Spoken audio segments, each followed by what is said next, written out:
Hi, everyone. Thank you so much for joining us. Today we have the Director of CTE at St. Lucie Schools in Florida, Michael Carbenia, and he's going to talk to you a little bit about what he spent his school's Perkins funding on and virtual reality. So take it away, Michael. Thank you guys for joining today. And again, my name is Michael Carbenia, and really excited to hear about and what we've been able to do with virtual reality. So kind of what you see here is the picture to start us off, to give you the 10,000-foot view of what it would look like to a student. A little bit about our school district. One of the things we're really proud about is that we are almost a 30-30-30 district. So we have 30% African American, 30% Hispanic, and 30% Caucasian. And we really have a diverse population, and we serve a lot of students in different capacities. From a free and reduced lunch perspective, we are 73% free and reduced lunch, and we're really excited about what we could do. So just little fun facts we want to share about it. This is my second year I have been with St. Lucie County. Prior to that, I spent a number of years in Orange County Public Schools, which is a large urban district, and then I also spent time in Brevard County, which is affectionately known as the Space Coast, and I spent a number of years there as well. So the first question that always gets brought up is, how did we pay for this? And Rebecca alluded to it. A large portion of what we use is our Carl's Perkins funds, and so we typically get between $400,000 and $600,000 a year in our Carl Perkins funding, and I allocated a small portion of that to cover this project. We also use a grant that we recently were awarded as we continue to expand this program. This is what we'll use, which is the MSAP grant. That grant is also known as the Magnet Schools Assistant Program. And you can Google that. It is a federal program, and if you ever need any help with writing, especially on this side, please, my contact information is at the end. I'll help anybody, and this goes for Perkins as well. I'll help in any way I can. One of the unique things we have in Florida is we have a CAPE funding that is extra weighted FTE that is awarded to the school district for students that earn an industry certification. So if a student passes the EKG exam and becomes a certified technician, we generate some money back that can be used for professional development, supplemental materials. The teachers are actually awarded a bonus. It's one of the really great things we do in Florida at the state of Florida, and it's also a really strong funding mechanism for us, and it's really performance-based. And so I'll share a little bit about that, and that's kind of the real broad view of what we did to fund this project and how we'll continue to fund these projects. So one of the first things you probably think and wonder is, where do you do it and what program? And we kind of thought of three really simple questions that we ask ourselves, and starting with the high school, first question is, does this even enhance what are kids asking for? What are kids doing? What is trending in the world? We know that career and technical education is becoming popular again. It's really exciting, and we know that technology is a part of that. So how do we engage students? There's some really natural fits that augmented reality blends into. So that's kind of the first thing we piece. And we actually take that question, we ask the same question in middle school, and we ask it all the way down to elementary. The other thing we ask is, particularly for middle school when we do implement, is what program am I feeding? Who are we getting excited? Because one of the worst things you can do in your location selection is, we have a pretty large county, so if I put the systems in the north end of the county, but I'm really trying to feed a program in the south end of the county, the students may not ever have access. So I really just set them up and I frustrate them. I get parents excited, I get kids excited, but there's no continuation. So that's something you got to really think about when selecting your location. If you have schools that are next to each other and you can build that capacity of 2 locations, that's going to help. And in an elementary setting, I really just want to get kids excited. What excites the young minds? I want them to be thinkers and creators and play, and I really want them to see the value of education in technology and how it can benefit. So those are some of the questions you want to ask yourself, and we asked ourselves as we went through the process. Once you have a location, the next thing you want to think about is who's the desired teacher? How did we select our teachers that we would roll this out? It is a financial commitment, and it's a radical change to teaching. Um, so you've got to have somebody willing to do that. So we kind of broke our teachers into 4 categories. You got the really frustrated teachers who've been doing it, or they may be frustrated by some of the things that come down from the state, but they're really talented people. So maybe this excites them and gets them going, not frustrated, and putting their energy into something that can really excite the classroom and engage students. We have the easy ones that I think most people do by default, is they've got rock star teachers that they know that'll work, and they say, let's just give it to Miss Smith. She'll kick butt. She does great with everything. We've got the newbies. I know it's a strategy that some people use, and we definitely use, that they don't know any better. Their teaching pedagogy is still able to be molded, and they're excited, so they're a good fit. And then you've also got just the consistent veteran that shows up and does a great job every day and just comes in and grinds and knows exactly what they want to do. They're highly organized. They have their lesson plans. So I can't say any of those are a great fit. You've got to know your people, and you've got to know your building level administration to know that they're going to be able to support them. We found in our settings that my consistent veterans were really good with rollout. My newbies were really good with rollouts. And actually, one of the areas that I think I'll avoid is actually my rock stars, because those rock stars are always trying something different. They want to do the next ed tech tool, and they want to engage their kids constantly, 100% of the time, but they're always looking for something different, no matter how exciting it is. So I don't want to stop that and have them commit to one particular style or really invest in this. I want them to keep that growth. So I really avoided my rock stars, and we give them a lot anyways. They get to go to the conferences and things like professional development because we want to grow their spirit. So we really avoided them, but the frustrated and talented, it really reinvigorated a few teachers that I had. And I found that to be a really positive, because we just got to have honest conversations and tell them this is a powerful tool, that I know you have the talent to do it, and I know you may have been frustrated by some of the testing things that come down and losing classroom time and just life in general, but your passion is there. And so we took that approach, and that's some of the teachers that we selected. So the other reason we went to the virtual reality is we really wanted to do a research-based decision. So this is some of very recent. This is August of 2016, and people using virtual reality in the classroom. Some really cool statistics that we use, and you may not find yours to be too different. And one of the stats that really stood out for us is that 53% of people are aware and beginning to investigate. We want to be early adopters, because we know that if the public is taking a hold of this, and we've seen that growth in that sector, it's probably not going away. So we should take a good hard look at this and invest and be ahead of the curve, where sometimes education can be behind. And then one of the other ones we really enjoyed, especially when we talked about with parents, is have you ever tried or tested virtual reality in your school? 77% of people said no. So we want to stay progressive. We want to continue to push and keep our kids excited, because we know that not just the millennials, but we know that the younger minds, these are generations that have never known life without digital devices. They've never known life without the internet. They've never known life without Netflix or Snapchat.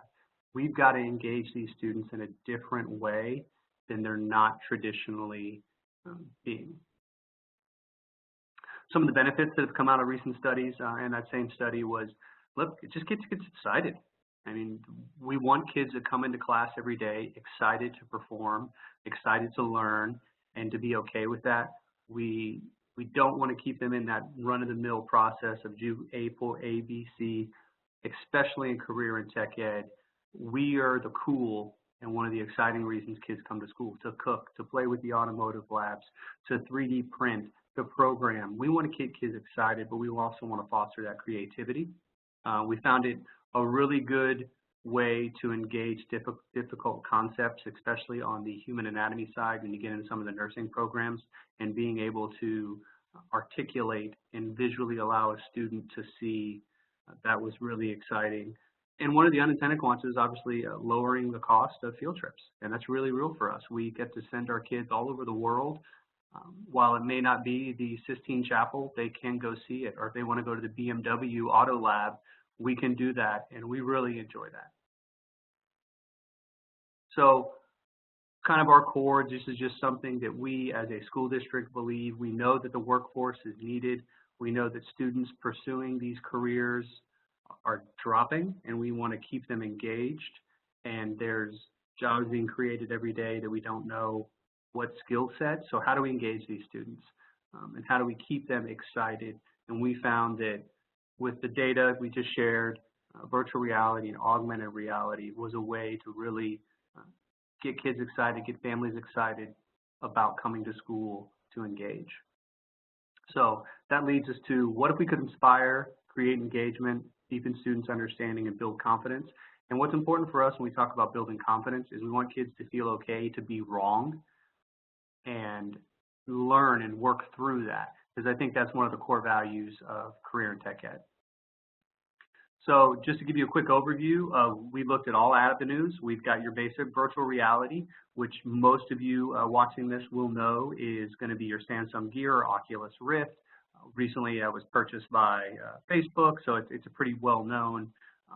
We looked at that, and we found it to be a great product. But one of the things that was interesting for us is, from the classroom management perspective, yes, you can hook it up to a monitor and you can see what the kids are engaging in and you can set it up. But the feedback I got from some of my teachers was the management and measuring the level of engagement was really hard. And that's what we're trying to do. So we avoided that from that perspective.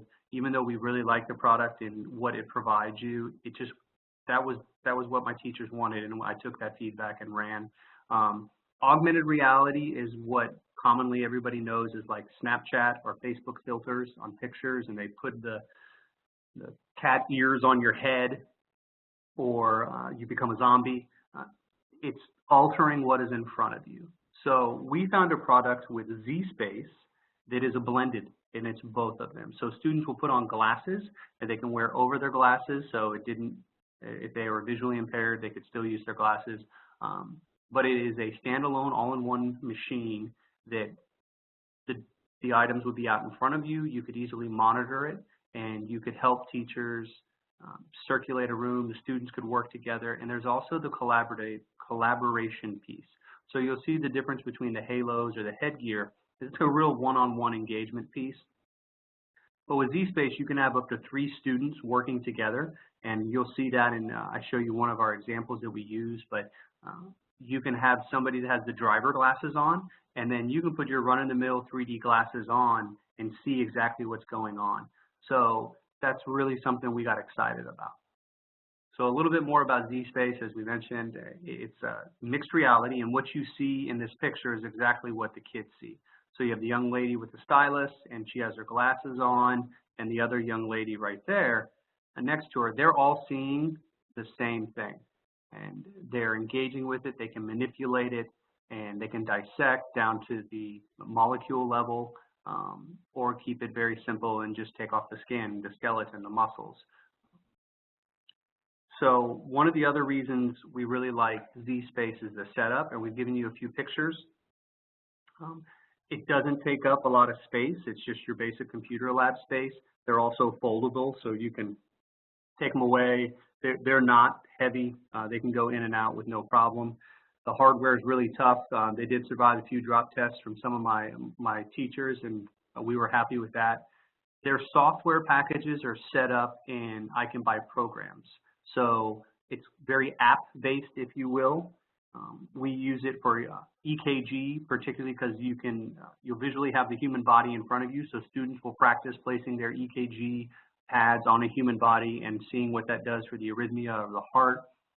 If you wanted to take apart a vehicle, you can go all the way down, pull off that tire. You can actually turn a wrench in your hand, and it will allow you to be turning the wrench on it. So really good tool for middle school. I can't put an automotive lab everywhere, but I can have a machine here and I can find out which kids are engaged with automotive, and I eliminate the risk of somebody being hurt, and it really excites them for what they can do when they get to the automotive lab at the high school setting.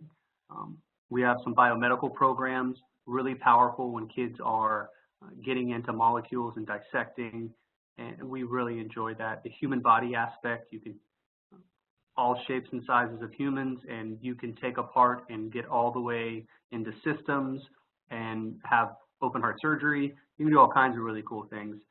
Z-Space is a provider. They had all kinds of contents that were aligned to our national Next Gen Sunshine State standards. And it does align with Common Core, and they align all their curriculum to the state standards, so we enjoyed that. So my teachers didn't have to lesson plan. It's done for them. They could say, I'm doing a lesson today on, if it was in the allied health, doing a lesson, they could just pick up the heart, they could pick up a leg, and the lesson's already there, and they could just send that out to the students digitally. So we really enjoyed that feature. One of the other really cool pieces that we liked about it, we wanted to go this route, is we talk about students with disabilities and how can we service them. And we really believe all children. And what's interesting is when we think about specific learning disabilities, that's typically when we talk about reading from left to right. When we talk about giving you paper, when we talk about giving you a book. Well, using this type of educational tool, that same low reader can engage, and to see them dissecting a starfish and their motor skills are not necessarily on par with somebody else, and you would be kind of concerned with them having a scalpel, you're not concerned with them when they have the device and they're able to engage and take apart the frog and dissect and have that experience. And that was really valuable for us. And we really found tremendous positive feedback from teacher, student, and that was really it's a really cool piece for us. And definitely it helps students of all kinds and shapes and whatever their needs are.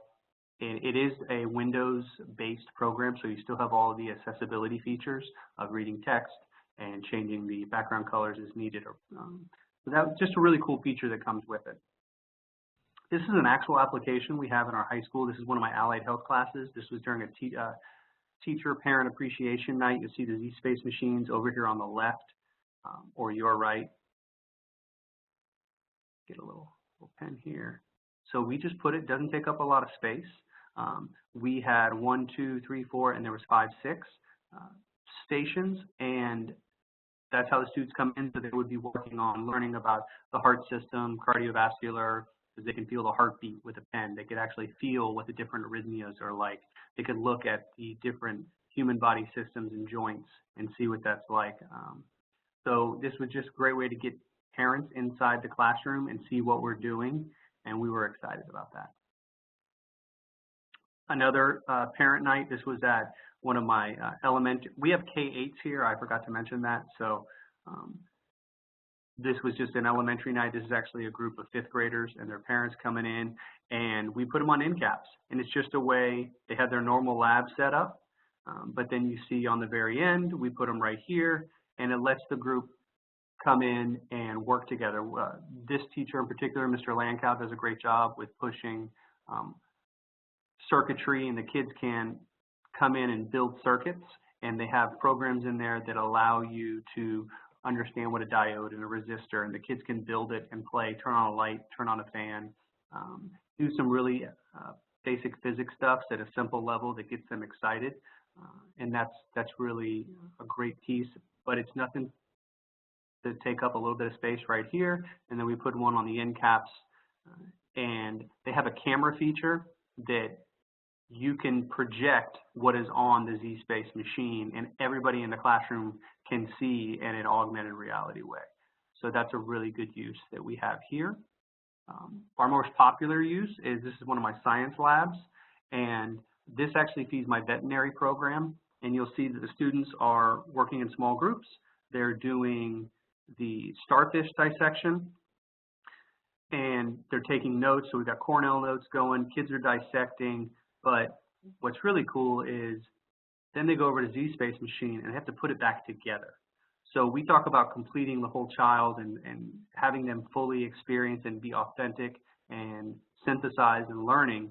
They've taken it apart, deconstructed, now put it back together. And you see that these are two 8th grade students very comfortably working together, putting it back together. And what it is one person is the driver and the other one kind of coaches, and they work through it together. This is our most popular use, and it's really powerful. We get really excited about it. Lastly, this is my contact information, michael.carbini@stlucieschools.org. Please feel free to shoot me an email anytime you like. I'm very active on Twitter, at Coach Carbini, anytime you like. LinkedIn, I love to connect in any way that I can.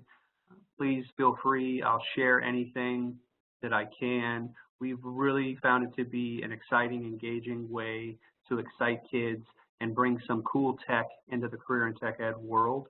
And we're excited for our future, and I look forward to hearing from you.